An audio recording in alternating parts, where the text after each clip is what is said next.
Developer adoption poses the greatest obstacle to Huawei's ambitions. Let's go back and keep in mind that OS Next, which is the latest iteration of Harmony OS, is entirely built in-house. It's no longer based on Android code. This is why Chinese citizens deemed it pure blood on Weibo, which is China's X or Twitter. But that also is its greatest Achilles heel because and Apple apps cannot be installed and run on Harmony OS. So if you're a user outside of China and you want to access, say, WhatsApp would need to build a version of its app native to OS. Otherwise, you wouldn't have access to it. And so this is going to, I think, be one of the greatest obstacles to expanding into global markets. And what Huawei's going to have to do is come up with incentives, which they already have, to get app developers to go that extra step to build apps native to Harmony OS.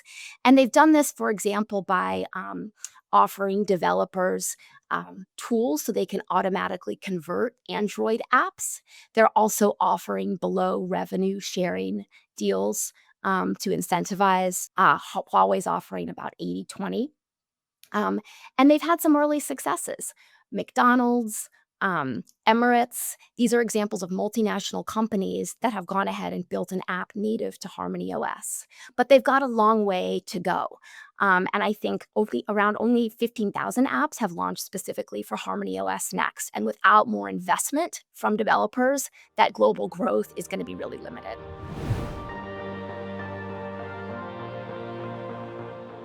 What are the data security and geopolitical risks of Harmony OS?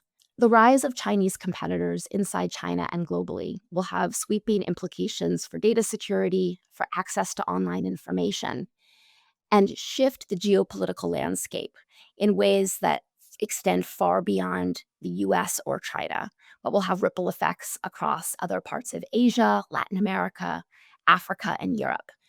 Let's look first at what the data security implications are.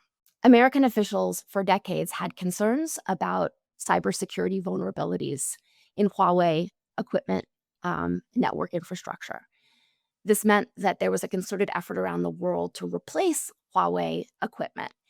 So at this point, it means you could have mobile devices, connected devices running with Harmony on top of networks that no longer have Huawei equipment due to security concerns. Huawei's App Store will also be outside the reach of certain US protections. As just one example, when Huawei had access to Android, there was a feature that constantly scanned apps for vulnerabilities. Now those protections are no longer part of the offering.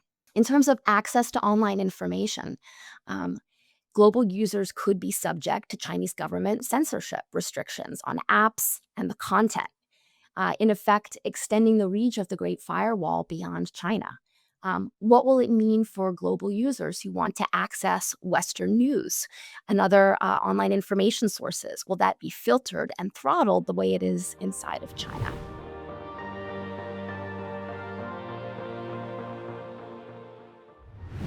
What will be the impact on US market leadership?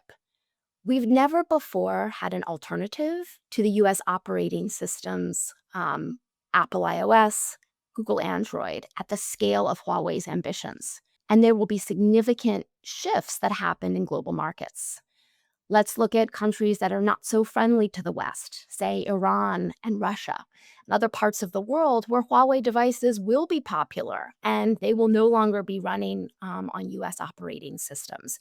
In countries that are friendly to the US, where Huawei devices are very popular, let's say in Europe and parts of Southeast Asia, they could get caught in the crossfire of the tech conflict between the US and China even more so. Perhaps even more significant is I think that the rise of Harmony OS globally is going to be a boon for China's AI advancements.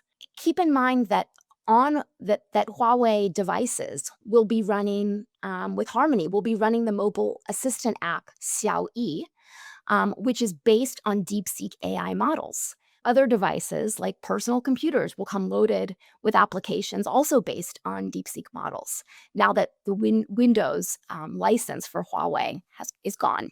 So this is going to expand across the entire ecosystem, where the connected devices linked to Harmony will have a foothold in global markets and will run applications based on Chinese AI models. And it comes at a time when American officials, both Democrats and Republicans, have emphasized the importance of AI leadership for the United States and maintaining as large a lead as possible.